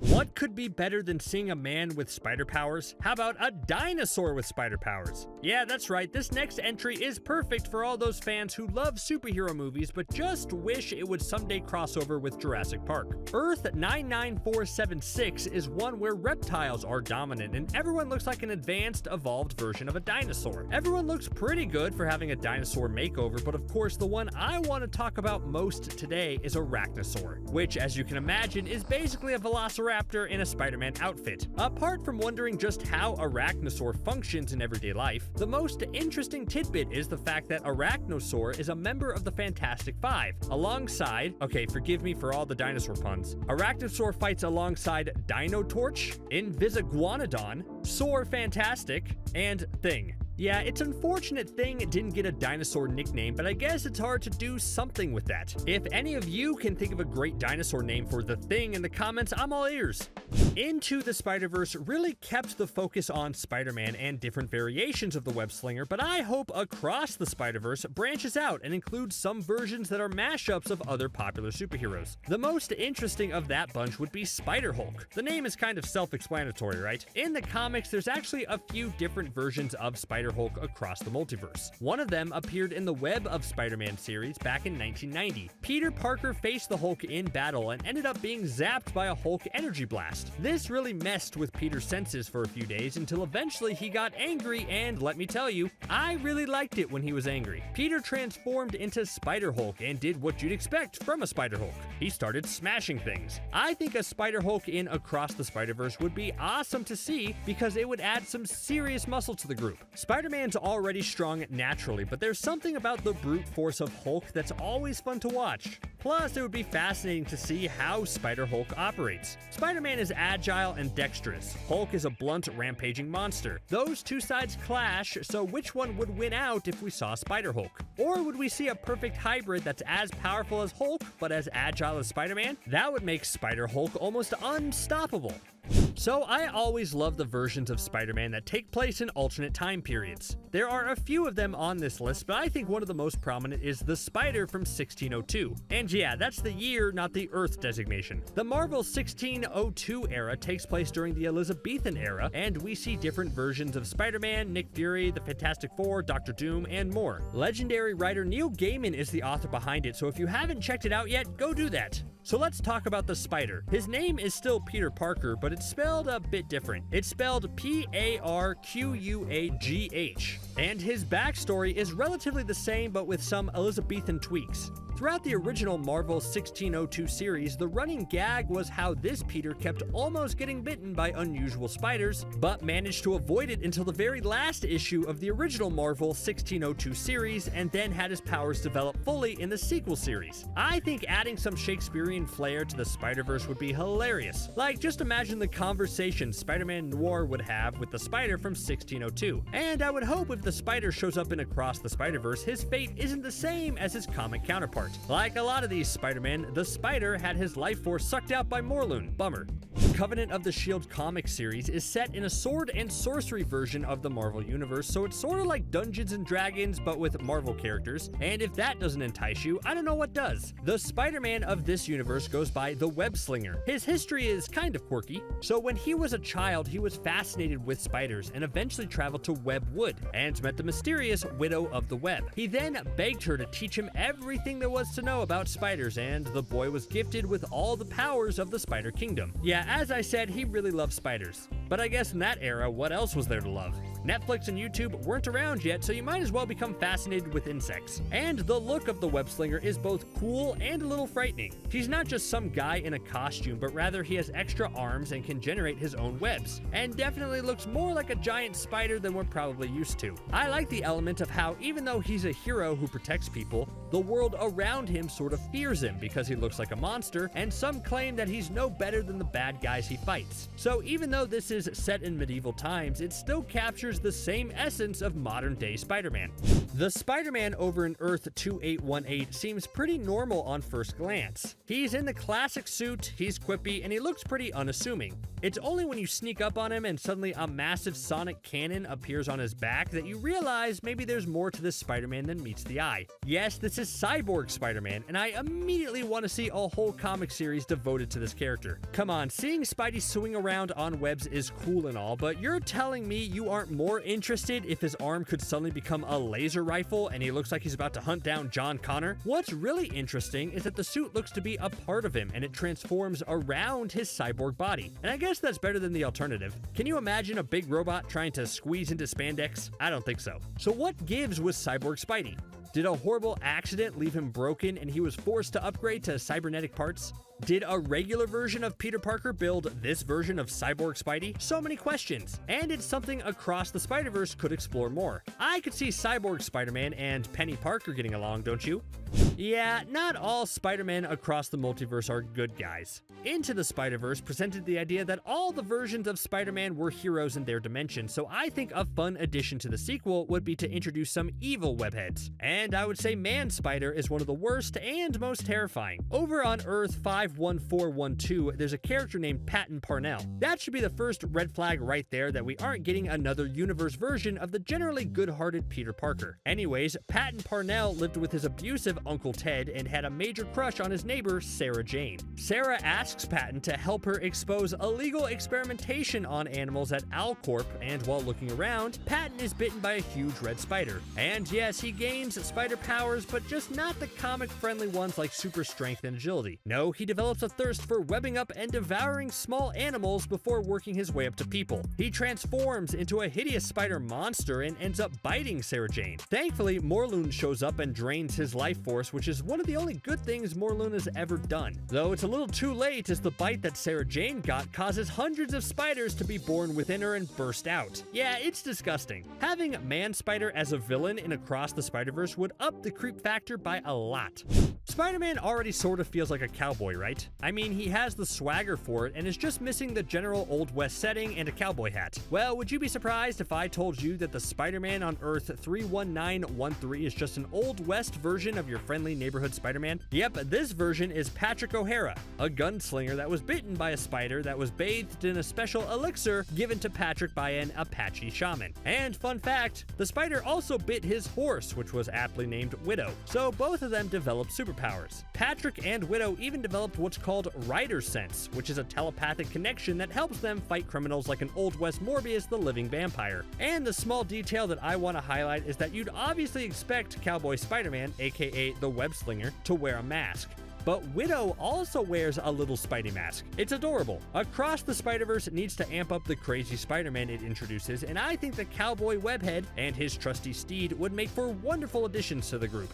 Okay, zombie Spider-Man is technically a zombie that devours living flesh, but let me tell you, he does feel really bad about it. In the zombie universe, this Peter Parker was bitten by Colonel America, and while the zombie apocalypse was just beginning, he arrived at home to try to get MJ and Aunt May out of the city. But then the new zombified Peter got really hungry and just couldn't control himself. No more MJ and Aunt May. Whoops. This guilt eventually led zombie Spider-Man to save the day by betraying his fellow zombies and stopping the zombie plague from spreading to the rest of the multiverse. Can you imagine if zombie Spider-Man was in Across the Spider-Verse? I just imagine a very intelligent, very calm version of the character who's consistently trying to not eat Spider-Ham. Like maybe he has to carry around chickens or something so he doesn't get the urge to eat his new friends. It would be a nice piece of corporate synergy to include this Spidey since Disney Plus is gearing up for their own Marvel Zombies animated show. Regular zombies aren't as exciting anymore, but superhero zombies are all the rage. Okay, Golden Sponge Cake Spider-Man might be my favorite goofy version of the character. And the way they introduced him in the original comic storyline was hilarious. So Spider-Man was once used as basically a spokesman for Hostess products, appearing in Marvel Hostess ads, which were quick stories that saw Spider-Man defeat villains with the deliciousness of Hostess snacks. Simple, right? Well, they made this a legitimate Spidey universe in the original Spider-Verse comic, and there was a quick page of Morlun showing up to feast on this Spidey's life force. Golden Sponge Cake Spider-Man tried his usual method of attack, which was throwing snacks at Morlun, but obviously this didn't go well. Morlun sucked out his life force and commented on what a sweet and succulent soul this Spider-Man had. There even was a cheeky reference to Hostess ads with the page ending with the line, "You get a big delight in every bite of spider totems." Just absolutely hilarious. Can you imagine if Across the Spider-Verse included a version of Spider-Man that smelled delicious and liked to throw Twinkies at bad guys? How long do you think he would last in other universes? 10 seconds? 5 seconds? Man, now I'm hungry. Okay, this one isn't really a weird Spider-Man variation, but I think it's important enough to include. Spider-Girl is Mayday Parker, the teenage daughter of Peter and MJ. Her history is interesting as she first appeared in a What If comic, but then eventually became popular enough to get her own comic series. She faced villains like Black Tarantula, Dragon King, and even Hobgoblin. Just think for a second on what her addition could do for Across the Spider-Verse. If you remember, Peter B. Parker's whole arc in the first Into the Spider-Verse film was how he didn't necessarily want kids with his MJ, and through his interactions with Miles, he came around to the idea and ended the movie on a hopeful note. What if Across the Spider-Verse continues that thread and shows that this Peter's universe is farther in the future, where he has this teenage daughter that he's trying to train? That would be a fun new dynamic for the character, as well as highlight a fun new relationship between Mayday and Miles. Could make for an interesting love triangle between these two and Spider-Gwen. A memorable mini-arc in the Spidey comics was the time that Peter developed extra limbs and became Six-Armed Spider-Man. While visually it made hiding his secret identity a little challenging, it did help with his crime fighting as he was able to deal out more punches and move around a bit better. Of course, they couldn't keep Peter like this forever, and he went back to his puny two-armed normalcy. But in a special What If comic, there was the idea of what if Peter kept his 6 arms. In that comic, Morbius the Living Vampire, who had the cure, was actually eaten by sharks, and Peter's condition became permanent. Did it get him down? Actually, no. The extra arms allowed him to become an even better superhero and defeat his villains with ease, and then he eventually went on to become a spokesperson for the physically challenged. And while this character is great, I just love the visual of a 6-armed Spidey fighting crime and standing next to the other Spider-Man in Across the Spider-Verse. If there's one thing that's consistent about all Peter Parkers is that most of them have terrible luck. It's what makes them Spider-Man. So what happens if there's a Spider-Man that's practically perfect? That's the basis for Earth 11638's Peter Parker, who's rich, powerful, the world loves him, and he's never lost any of his loved ones. This version of Peter is so interesting to me. If you take away all the loss and heartbreak and bad luck, what type of man is Peter Parker? While most of the Spider-Man in Into the Spider-Verse were the same at their core, I want to see another Spidey thrown in there that believes in a totally different thing. And yeah, having a Spider-Man that's beloved by everyone and not having suffered a lot of loss, that that really is one of the weirder versions of the character. The Savage Land is a fun piece of geography that I hope some version of Spider-Man gets to explore at some point. It's a prehistoric jungle land hidden in Antarctica, and in Earth 83043 there's the Savage Spider-Man. His backstory is when Peter and his family were flying in a plane, it started to crash, and his parents gave him the only parachute. Peter landed in the Savage Land and was naturally raised by a bunch of giant spiders. After going through the trial of 1,000 venoms, where he's injected with all these different spider venoms, he got spider powers because of it. That seems much harder than just being bit by one radioactive spider, don't you think? Anyways, here's my dream. Savage Spider-Man is introduced in Across the Spider-Verse, and he's so well received that he gets his own spin-off movie. Kind of like the Lego Batman movie. I think we'd all be behind that, right? In the alternate comic story Spider-Man, Spider's Shadow, it details what would happen if Peter kept the symbiote suit. I think this is a fascinating idea because it highlights just how corrupt the suit would have made Spider-Man in the long run. Like, naturally he gets more and more aggressive and eventually turns into the menace that J. Jonah Jameson always feared by brutally executing his villains. Now, Across the Spider-Verse doesn't necessarily need to have a bad guy symbiote Spider-Man, but it would be interesting to see a version of that character that's more aggressive and angry than his fellow spider people. Plus, Black Suit Spider-Man rules. Where do you want to go first? Let's start at the beginning. Stop me if you've heard this one before. How many Spider-Men does it take to save the Spider-Verse? Well, it depends if you're going into it or across it. With the sequel to the beloved animated feature Spider-Man Into the Spider-Verse coming to theaters next year, it's time we look all across the Spider-Verse at just who could be making an appearance in the blockbuster sequel. With an unlimited amount of universes comes a virtually unlimited amount of spider people, each with their own unique backstories and in some cases, power sets. Watch and learn, kid. I'll quiz you later. Let's have a look at just who could be wall-crawling their way onto the big screen right now. Miguel O'Hara has actually already made his animated on-screen debut, and is the only Spider-Person besides Miles and Gwen to appear in the teaser. Also known as the Spider-Man of the future, Miguel goes by the moniker of Spider-Man 2099. And speaking of comic book companies that probably should have been shut down 99 years ago, Miguel worked as an engineer for Alchemax in Nueva York in the year 2099. The same company that produced the spider that gave Miles his powers in his universe was also responsible for this slick outfitted spider-themed hero as well. A combination of unethical gene splicing and Miguel's drink being laced with questionable substances saw the birth of Spider-Man 2099. On top of the usual spider powers, he was also given several others, including talons and fangs. He is an absolute genius and is known for time traveling and dimension hopping. As seen in the post-credit scene of Into the Spider-Verse, Miguel may already have that one down. Mayday Parker is the first child of MJ and Peter Parker in the future on Earth 982. I always think it's so adorable when kids want to go into the family business. Though in this particular instance it's any mother's nightmare. May was originally kidnapped on instruction from the Green Goblin, and this universe version of Peter stopped at nothing to get her back. He even lost a leg in the gruesome battle with his longtime nemesis, but eventually he and MJ were reunited over the return of their lost daughter. It was this wake-up call that caused Peter to retire to be a better husband and father. Life is funny though, and eventually young Mayday began to develop the same powers as her father. Despite her parents' best attempt to keep her from fighting crime, eventually Mayday took on the monikers of Spider-Girl and Spider-Woman. Just imagine a slight change in continuity, and Mayday is introduced as the child of Peter B. Parker from the first Spider-Verse film, several years later. Now that's some page-to-screen adaptation that I want to see. What If has officially been brought to the small screen with seemingly hundreds of new iconic moments taking place among the multiverse of the MCU. We saw the Watcher fight Ultron, Hulk exploded, and we saw that Peter Parker survived the zombie apocalypse. Equipped with a plucky attitude and the cloak of levitation, it's safe to say that this Spider-Man has seen darker times than most. It makes all the sense in the world when you think about it. This version of Peter comes from a multiverse of different dimensions that we even saw several characters pass through. Sounds very similar to the first Into the Spider-Verse. You know, that movie where several different heroes came through a portal to fight a multiversal threat? Given that Sony and Marvel are already playing nice with properties like Venom and possibly Morbius, who's to say that the most successful animated Marvel projects from each studio couldn't find a way to have a playdate as well?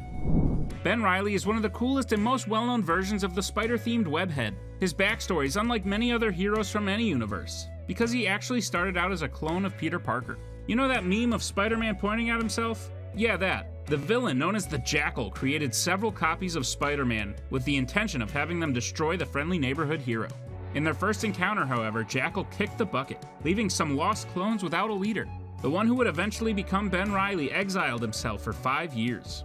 He returned to New York after learning that Aunt May Parker was not doing well and wanted to help. Ben joined Peter in his pursuit against crime and donned the suit of the Scarlet Spider. The two fought side by side, even confusing who was the clone and who was Peter from time to time, until Peter eventually stood down, leaving the Spider-Man moniker wide open for Ben to take. Ready for this pitch? Okay, let's take one of Spider-Man's most well-known villains, like Green Goblin or Doc Ock. Yeah, Doc Ock, let's go with that. Okay, now he creates a device that allows him to transfer his consciousness into the mind of a deceased Peter Parker. Wait, really? That happened already? The hero known as Superior Spider-Man certainly didn't start out that way. Once Otto Octavius transferred his mind into the body of a radioactive spider-bite-powered hero, he planned on ruining the reputation of one of the world's finest heroes. What he did not expect was to be influenced by some residual memories that would actually show him the value of responsible hero work. He has destroyed several villains he used to fight alongside, and is by far one of the most complex versions of Spider-Man who could appear in Across the Spider-Verse. Cindy Moon is an unsung spider hero. She was a classmate of Peter's who was present during the fateful field trip that would change Peter's life forever. Peter was bitten by a spider chock full of radiation from a particle accelerator. This eventually gave Peter super strength and spider-like reflexes, allowing him to become the Amazing Spider-Man. That much we know. Until very recently, we believed that spider bit Peter, crawled away, and left this world for the big web in the sky. However, before departing, the spider actually bit the ankle of Peter's classmate Cindy. Cindy's powers manifested themselves, and she actually went away with Ezekiel Sims to train. She stayed in a bunker for years to avoid being hunted by the predator Morlun. Eventually, she emerged a new hero, Silk, and would go on to help Spider-Man fight several of his usual suspects, as well as develop a few of her own. Doppelganger is a literal monster. Apparently, making clones of Peter Parker is the hottest new trend. Unlike Ben Reilly or Kane Parker, who turned out on the whole similar to the original, Doppelganger is missing a lot of Peter's best features. Some spider people add the fake extra 4 appendages like the Iron Spider suit, but Doppelganger actually has 4 extra arms and carnivorous sharp teeth. He was created by Magus during the Infinity War and is extremely evil and essentially mindless, controlled by whomever he gravitates toward at the time, such as Magus, Demogoblin, or even Carnage. Doppelganger could flip the script of the first Spider-Verse film by having an evil version of Spider-Man find his way to Miles Morales. Ollie Osnick is the best example of an extreme fanboy seeing his wildest dreams come true. Unfortunately, he started out on the wrong side. He idolized Doc Ock and even led a supervillain fan club. Gifted with intelligence, Ollie created his own mechanical suit and extreme cosplayed as Kid Ock, and even robbed a toy store. Eventually, Ollie found a better role model, and took a particular liking to Peter Parker after Peter set him straight from idolizing crime and villain. He even transformed his octopus arms to look more like spider legs, and bought a Spider-Man Halloween costume, taking on the new moniker of Spider Kid, patrolling the city for bullies and bad guys. Once in college, Ollie was one of those kids that grew up extremely well. He focused on his fitness and really started to look like a comic hero, though he had developed other hobbies. However, when his girlfriend was attacked, Ollie Osnick redesigned his suit and for the first time appeared as a legitimate hero, the Steel Spider. Ollie at any point in his life would provide either insane action or hilarity in Across the Spider-Verse.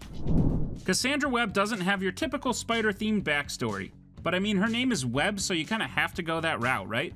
Whoa, who are you, lady? Later taking on the name Madam Webb, Cassandra is actually a mutant who was born blind with the power to see the future. She is less of a spider hero and more of an ally to Peter Parker. Picture Aunt May, but as a psychic. There have been times where a younger version of herself has played the role of Spider-Woman, even teaming up with the likes of Jessica Drew, but more often than not, she is a valuable friend and resource to Peter Parker. Most of the time, she is not much of a fighter, but can outsmart any villain, as she always sees them coming. Plus, she has a very powerful friend to meet them in her place. Madam Webb is an eccentric character who could add a lot of complexity to the Spider-Verse sequel. Remember when Mysterio was a big fat phony and told Peter that he was from Earth 833 in Spider-Man Far From Home? This is Earth, Dimension 616. I'm from Earth 833. But really, he was from the Stark unemployment line? Well, it turns out that despite his white lie, he referenced a real place. Earth 833 is well known for being the home to William Braddock, better known as Spider UK. Billy is a captain, a hero, and has plenty of comic experience with the multiverse already. He has taken part in fighting Morlun's multi-dimensional Great Hunt, as well as Spider-Geddon. This would be a great character for Miles and Gwen to stumble across, as certain cultural differences as well as his established leadership role could make for on-screen animated gold. If there's one creative choice that mostly everyone loved about the first Spider-Verse film, it was the differing animation styles that represented the different universes. I think we are all hoping they continue on with that kind of creativity, and just based on the teaser, it seems that they will be. It seems like Miles may be doing the universe hopping this time, and I hope he takes a visit to the Mangaverse. In this universe, Spider-Man is actually a ninja, and member of the Spider Clan. He became its last surviving member when Venom ended the life of his uncle. He lives in his universe's version of Japan, and has all the same powers as most Spider people. Not only would adding this character give us a great new character with a unique Spider backstory, but it also allows us all the insane visual stylings that the Mangaverse has to offer. Peter rarely lives to make it to a ripe old age, but there have been others who have taken over the moniker. One of those people is Ezekiel Sims. Once Peter had his life taken by Morlun, Ezekiel, a much older man, took up the role, with a fresh new jacket I may add. He joined Spider UK's multiversal army of Spider people and eventually would lose his life as well, but not before passing on his wisdom. Ezekiel is a great Spider-Man, and has even been a mentor for characters like Silk. A much older Spider-Man would add a great dynamic to the Spider team and across the Spider-Verse.